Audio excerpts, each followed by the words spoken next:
Ever wondered what really happens behind the scenes? In this video, we uncover surprising facts, hidden truths you have probably never seen before. Get ready to be shocked, enlightened, and maybe even changed.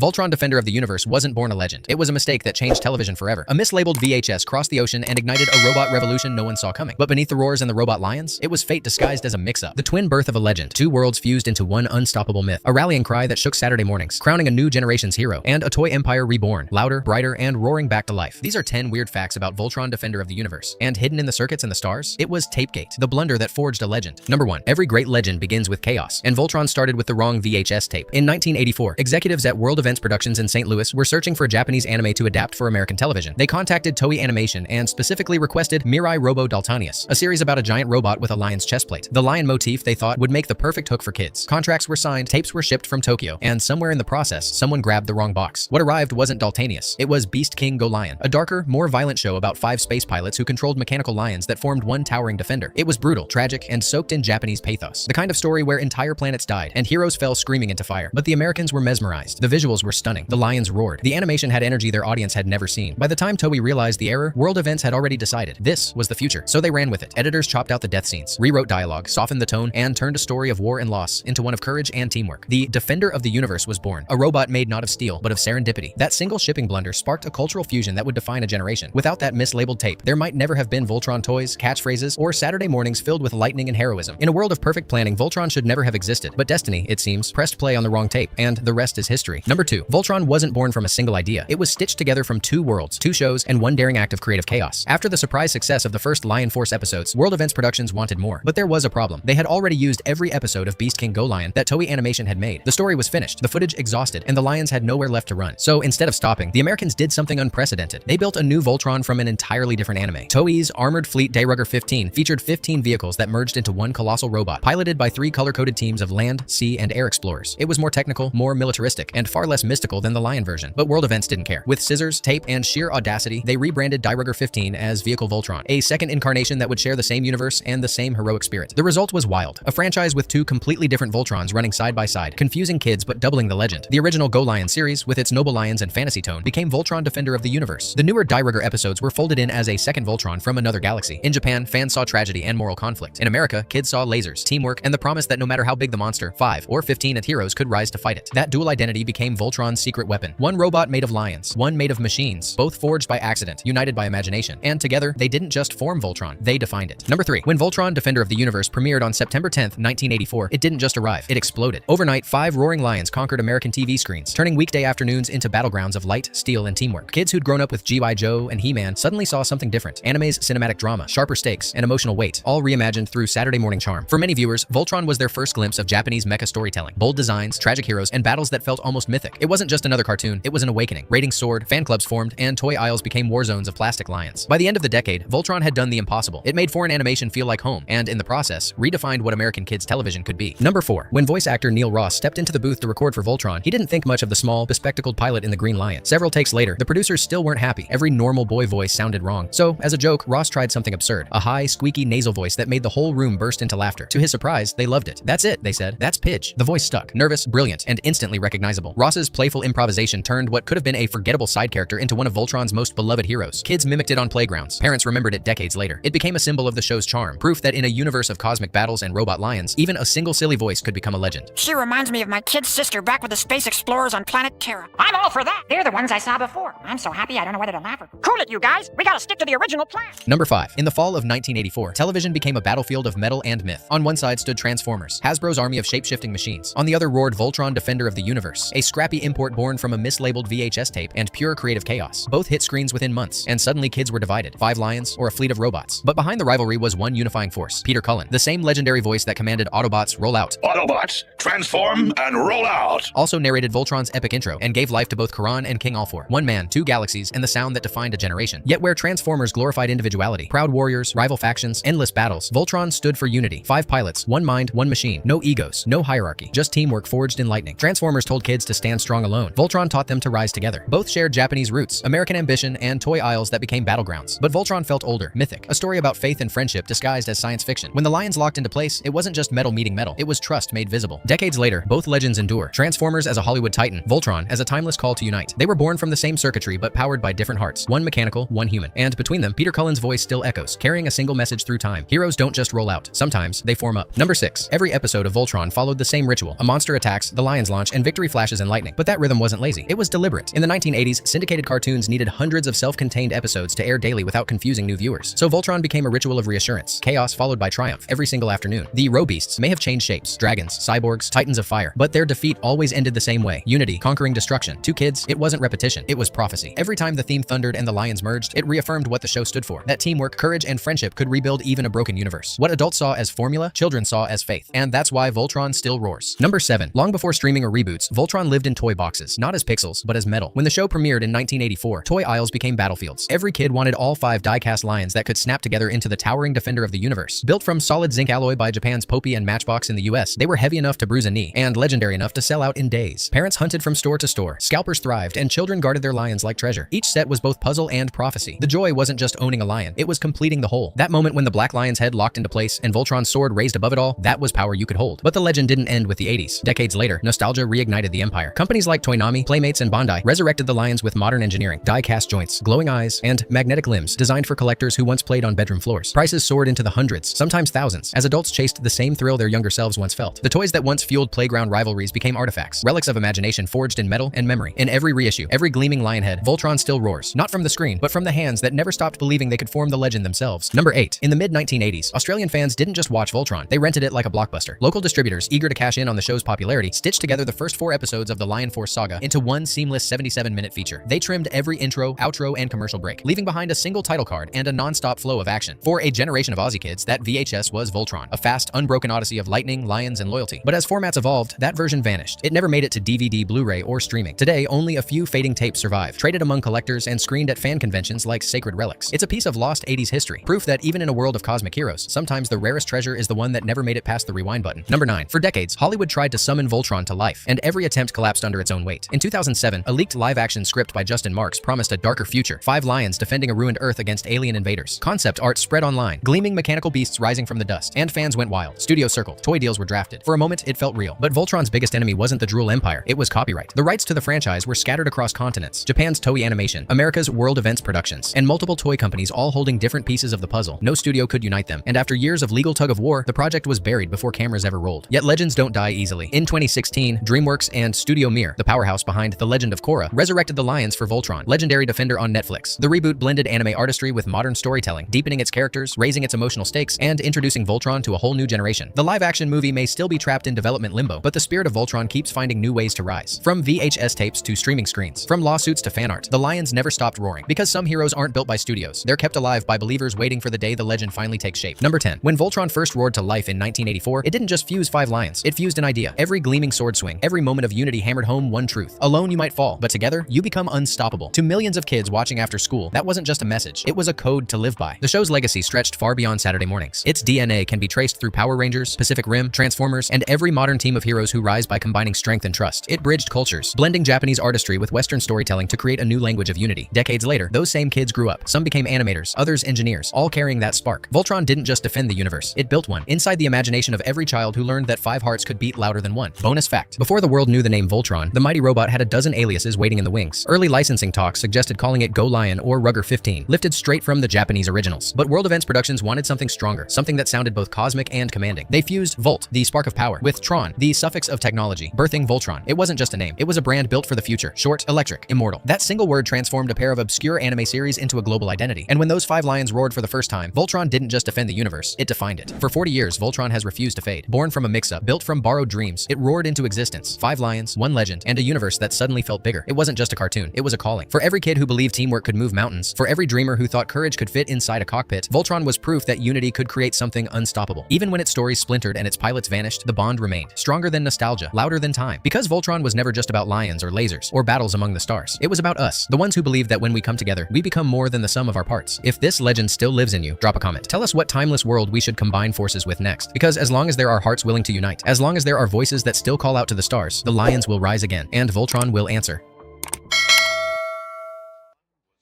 Thanks for watching all the way through. If this opened your eyes, hit like, share it with your friends. And don't forget to subscribe for more eye-opening videos. Stay curious, stay